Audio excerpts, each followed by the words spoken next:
রাজনৈতিক দলের নিবন্ধন সহ বিভিন্ন বিষয় নিয়ে আজ প্রধান নির্বাচন কমিশনারের সাথে বৈঠক করবে জাতীয় নাগরিক পার্টি এনসিপি। এদিকে আগামী নির্বাচনে জোট গঠনের বিষয়টি নিয়ে ভাবছে নবগঠিত রাজনৈতিক দল জাতীয় নাগরিক পার্টি এনসিপি। উদ্দেশ্য ৩০০ আসনে প্রার্থী দেয়া। নেতারা বলছেন, নির্বাচনে চোখ রাখলেও জুলাই গণহত্যার বিচার ও রাষ্ট্র সংস্কারের বিষয়টি প্রাধান্য পাচ্ছে জাতীয় নাগরিক পার্টির রাজনীতিতে। নাবিল জাহাঙ্গীরের রিপোর্ট। জুলাই অভ্যুত্থানের মধ্য দিয়ে উঠে আসা তরুণদের নতুন রাজনৈতিক দল জাতীয় নাগরিক পার্টি এনসিপি। গণপরিষদ নির্বাচনের মাধ্যমে দ্বিতীয় প্রজাতন্ত্র বাস্তবায়ন দলটির অন্যতম প্রধান লক্ষ্য। এখনই সময় নতুন স্বপ্ন দেখার, নতুন পথ চলার এবং একটি নতুন বাংলাদেশ গড়ার। 2 মাসেরও কম সময় আগে আনুষ্ঠানিকভাবে যাত্রা শুরু করেছে এনসিপি। এরই মধ্যে দেশের রাজনীতিতে নির্বাচনী আলোচনা। এই পরিস্থিতিতে জাতীয় নির্বাচন নিয়ে কি ভাবছে তরুণদের রাজনৈতিক দলটি?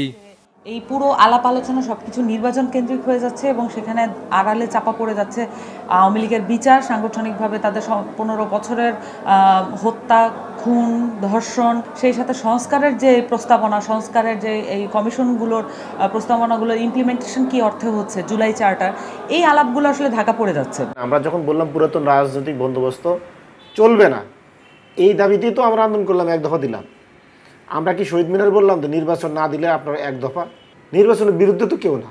বিএনপির 300 যারা এমপি ক্যান্ডিডেট, যারা এখন সারাদিন সকাল বিকেল নির্বাচন জিকির করছে, অসহযোগ আন্দোলনে যখন তারেক রহমান সাহেব ডাক দেন, ওনারা কি এসি রুমে ছিলেন না রাজপথে ছিলেন?